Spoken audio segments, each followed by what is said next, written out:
Cześć, z tej strony Maciej. Witam Was ten jesienny dzień. Dzisiaj temat konserwacji maszyn. Mamy jesień, więc maszyny już raczej pokończyły swoje prace polowe. No i wiadomo, robi się przerwa. Jak się robi przerwa, trzeba je trochę też zakonserwować, no bo wiemy, że nie wszystkie maszyny, wszyscy mają możliwość garażowania tych maszyn. No większość maszyn stoi pod chmurką, dlatego też takie maszyny muszą być zakonserwowane, także zapraszam na odcinek. Pierwsze są pługi, to są pługi akurat, co teraz często u nas występują w telewizji, przepraszam, na ekranie, na YouTube'a, z Aupaxami, robimy tam testy tych dłut. No i tu zobaczcie, na przykład taki pług, on już 2 dni stoi na dworze, a elementy robocze zaczynają rdzewieć. No i ten pług jak jeszcze postoi kilka dni, dzisiaj nawet nie musi padać, a mamy wilgotne powietrze. Zobaczcie, ten pług, mimo że nie padał deszcz, jest cały mokry, no taka już jest rosa, więc te elementy będą bardzo szybko rdzewieć. No my tu tym pługiem za chwilę i tak pojedziemy w pole. Więc na tym etapie, co on jest, to raz, że nie warto go konserwować, bo jest to mała na razie korozja, ale jest to ostatni też moment, jeżeli ten pług miałby teraz stać na dworze do następnego sezonu, żeby to zrobić. Czym konserwujemy pługi? No, mamy w ofercie różnego środki do konserwacji, takie o nazwie agro, gdzie są właśnie typowo przeznaczone do maszyn agro, czyli maszyn rolniczych. No i wtedy takie odkładnie, tak jak widzicie, całe od początku do końca konserwujemy tym elementem, tym środkiem. A dlaczego to robimy? Jeżeli ta odkładnia, ten lem jeszcze dłuto nam zardzewieje, że będzie taka typowa, żywa rdza, no to niestety jak wjedziemy potem tym pługiem na wiosnę, czy na następny sezon, na jesień w pole, to niestety będziemy się męczyć. Ciągnik będzie miał dużo większe opory. Ta jakość orki też nie będzie taka fajna, bo ten materiał nie będzie się ślizgał, tylko on po prostu będzie przepychany. Wtedy mówią, że pługi radlą, no bo to po prostu one przepychają ten piasek, tę glebę, a nie ją nie odwracają. Dlatego bardzo ważne jest, aby taki pług też na zimę zakonserwować. No wiadomo, rama, jakieś takie ubytki, no to najlepiej kupić farbę w sprayu, czy nawet tam gdzieś w jakimś małym opakowaniu i pędzelkiem też to zakonserwować, żeby to nie rdzewiało, bo jeżeli mamy gdzieś takie odpryski, to będzie tylko się nasilać i potem będzie się to przenosić na dalsze elementy ramy, ten pług dosyć szybko zardzewieje, więc to jest też warto te ubytki lakieru uzupełnić, ale takie najważniejsze to jest, tak jak mówię, elementy robocze, żeby one były zakonserwowane. Dużo pytacie, czy myć maszyny, czy nie myć. To takie są różne na to spojrzenia. Ja zawsze wychodzę z założenia, że częste mycie skraca życie. No ale są nieraz takie momenty, jak na przykład kombajn po kukurydzy, który no trzeba umyć, ponieważ on jak nie będzie umyty, to wtedy będzie no jeszcze bardziej zgnije nam w środku, taka prawda. No tu będzie ciężko pokazać, tu mamy przyczepy przeładowcze, one też robiły na pokazach. No my tutaj tylko je umyliśmy, raczej nic tu takiego większego nie robiliśmy, no bo nie ma takiej potrzeby. No co jest bardzo ważne, jak mamy taką przyczepę, każda z nich ma włas taki i to jak widzicie te wszystkie punkty, gdzie może gromadzić się woda, to my na zimę otwieramy, nie? Tak tu na przykład widzicie ten włas od tej przenośnika pionowego wysypu, tutaj zostawiamy otwarte, tu na dole taką blachę, co jest też rewizyjna, to widzicie, tutaj dajemy nakrętkę z drugiej strony, żeby była przerwa, że wszystko co od góry spadnie deszcz, żeby to od razu wylatywało, żeby to się tu nie gromadziło. No bo jak się będzie gromadzić, tam mamy przekładnię, to może przez uszczelniać do przekładni się z czasem przedostawać. Jak tej wody się dużo nazbiera, przyjdzie duży mróz, to no będzie mogło nawet to rozsadzić nam ten element. Także tu też widzicie, maszyna jest pochylona do przodu, właz od tego ślimaka, co jest tutaj wygarnia ze zbiornika, jest tutaj od przodu, także maszyna jest pochylona do przodu, właz jest otwarty, także wszystko to, co spadnie do środka, wydostaje się na zewnątrz maszyny. Arbos. Prosta konstrukcja, atrakcyjna cena. Idealny wybór dla Twojego gospodarstwa. Capello, przystaweczki Capello. Tu nie chcę Was teraz kłamać, któraś jest też w rozliczeniu od klienta, bo kupił większą, chyba ta, a któraś jest pokazowa, być może ta już, akurat tego nie wiem. I tak jak widzicie, one są też zakonserwowane, tak jak wcześniej mówiłem, przy pługu, takim środkiem agro. I tu zobaczcie, jest na przykład woda na tych elementach, one tam wiadomo były trochę zardzewiałe, jak już ta maszyna przyjechała z pola, więc to tam nikt tego nie szlifował, nic coś, ale one są zakonserwowane takim środkiem właśnie do agro. Tu nawet trochę widać jak są zacieki, żeby Wam pokazać, że to nie jest jakaś świeża wyprowadzona na dwór, tylko to jest faktycznie maszyna, która już tu stoi kilka tygodni i ona naprawdę, widzicie, nie jest zardzewiała. Wiadomo, punkty smarne, smarowniki jakieś smarujemy tak, żeby ten smar wyszedł na zewnątrz. O, tu też mamy jakąś pokazową maszynę i tu też widzicie, ona jest zakonserwowana też takim środkiem, teraz akurat jakimś innym, bo ten jest ciemniejszy, widzę. No i to się fajnie trzyma. Maszyna dalej nie rdzewieje. Wiadomo, jak już była pod spodem gdzieś tam trochę rdzy, no to tam już tak będzie, ale chodzi o to, że to już nie postępuje ten dalej.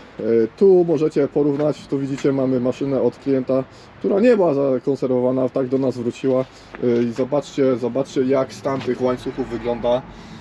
Tu na przykład mamy punkt Lemken, jest na sprzedaż, jakby ktoś chciał.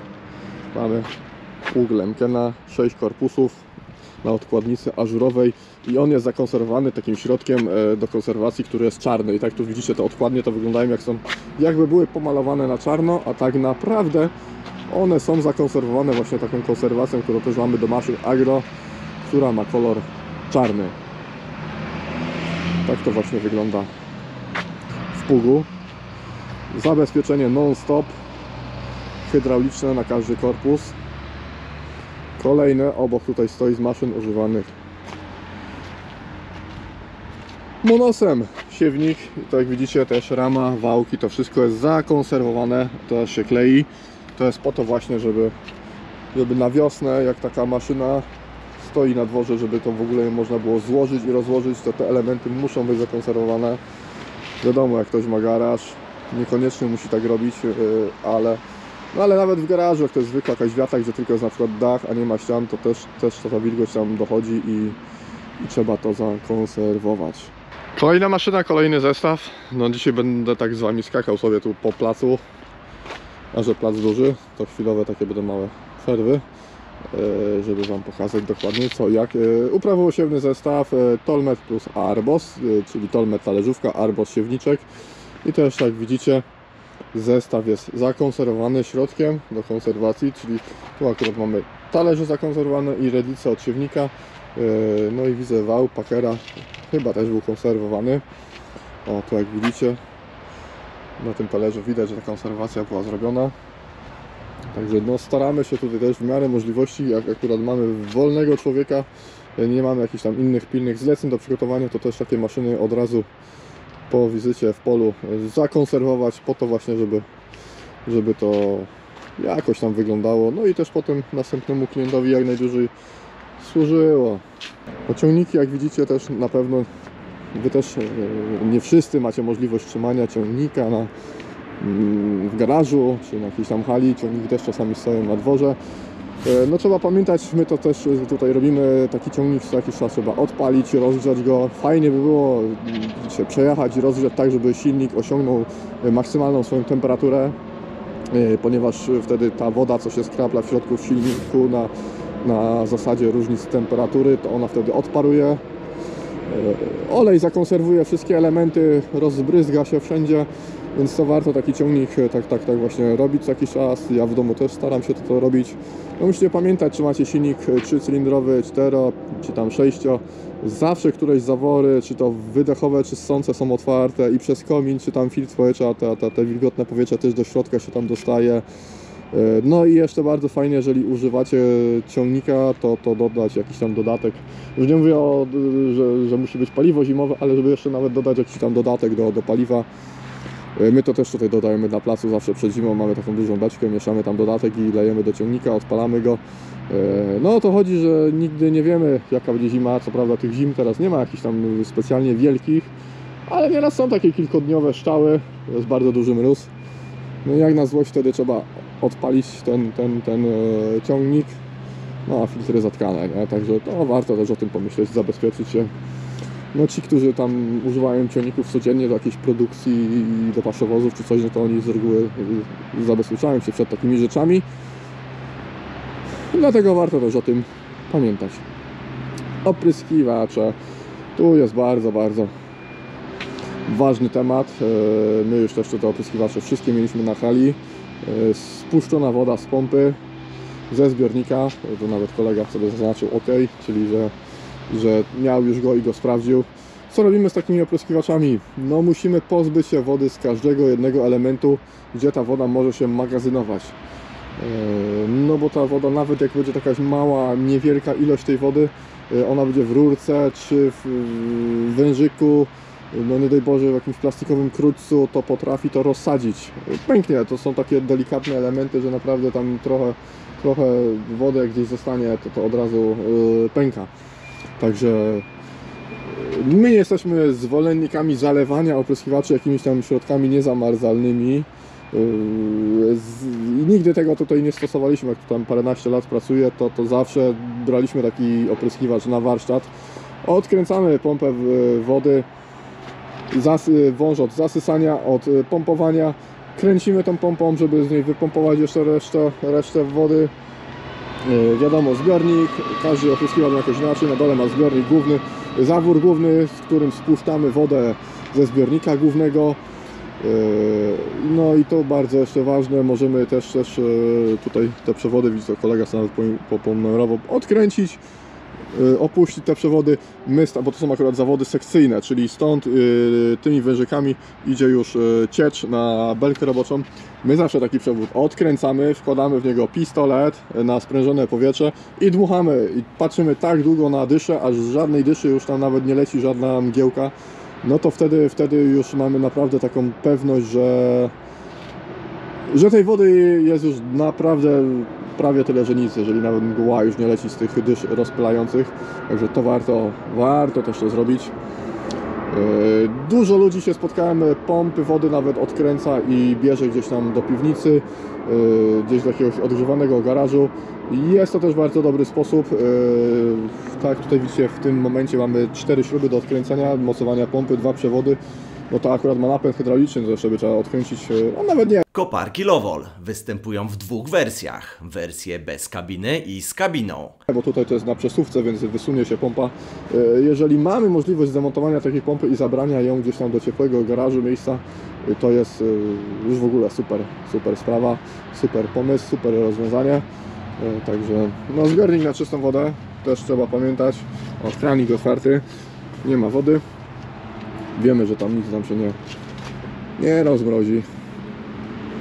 No i to, czy to jest Tolmet, Krukowiak, czy Bertu, zasada we wszystkich tych opryskiwaczach wygląda tak samo. Przystawka Kemper, jeszcze mi się tu udało coś dla Was znaleźć. Ona akurat przyjechała na usunięcie wycieków, to jest od klienta. No ona nie jest zakonserwowana. No tak do nas przyjechała od klienta, więc tutaj już widać też, że zaczyna rdzewieć, ale też taka przystaweczka, to wszystko powinno być właśnie jakimś środkiem agro zakonserwowane, żeby po takim wjeździe wtedy w pole nic się z nią nieszczęśliwego nie działo, żeby ten materiał nigdzie nie był hamowany, tylko płynnie sobie przez tą maszynę przepływał. Regenerator łąk, on akurat wrócił po pokazach, jeszcze nie jest zakonserwowany. I tam, bo tu widzieliście w poprzednim odcinku, ile co się dzieje na hali, ile mamy pracy, i dlatego też no, póki co ten dopiero jedzie na warsztat, na konserwację. No, tak akurat dużo nie będzie, bo to tylko te elementy, które rozcinają dań, są jakby skorodowane, bo one najagresywniej, najintensywniej pracują w glebie i one tutaj jakby się ta farba najbardziej wyciera, więc są takie w pierwszej kolejności narażone na konserwację. Tu mamy kosiarkę SIPA, ona też jeszcze nie jest zakonserwowana, bo to jest cały zestaw przednia, tylnia, ale to tyle co wróciło jeszcze z pokazów, więc to dopiero też weźmiemy na warsztat, umyjemy ją i zakonserwujemy, i to też widzicie, kilka dni stoi na dworze. Jak nie jest od razu zakonserwowane, to widzicie, jak elementy, gdzie stal jest żywa, jak szybko korodują. Także tutaj widzicie, to jest teraz dobry przykład, żeby takie maszyny jak najszybciej po zakończonym sezonie konserwować. No potem mamy trochę więcej pracy, żeby to wszystko doprowadzić do ładu. Kolejną maszyną, na której chcę Wam pokazać, jak powinna być zakonserwowana, to jest ścielarka. My tu akurat mamy ścielarkę pokazową. Normalnie raczej ścielarki się nie konserwuje na sezon zimowy, ponieważ one pracują codziennie, czy tam kilka razy w tygodniu, to zależy od specyfikacji i gospodarstwa. No my akurat mamy pokazową i ta ścielarka wróciła z pokazów, teraz nie wiemy, kiedy się ona sprzeda, kiedy pojedzie na następne pokazy, dlatego my w takiej sytuacji tą ścielarkę myjemy dokładnie, także ona już jest na myjce, była wydmuchana z tych lekkich takich materiałów, które można było usunąć za pomocą powietrza, a teraz ją dokładnie myjemy. Po umyciu wszystkie elementy, które są wytarte, no bo po takim pokazie niektóre elementy się wycierają, zależy ile trwa pokaz, ile tych pokazów było zrobionych, więc takie elementy wytarte, tak tutaj na przykład widzicie w rurze, to staramy się je albo zamalować farbą, albo jakimś środkiem konserwacyjnym, tak żeby raczej tej rdzy nie było, bo ponieważ jak taka rura będzie zardzewiała, to następne uruchomienie tej maszyny, wyrzut ten będzie taki po prostu nie do końca sprawny, bo ponieważ ta rdza będzie stawiała taki opór, że ta praca nie do końca będzie w 100% taka, jak powinna wyglądać, więc tak to robimy z maszynami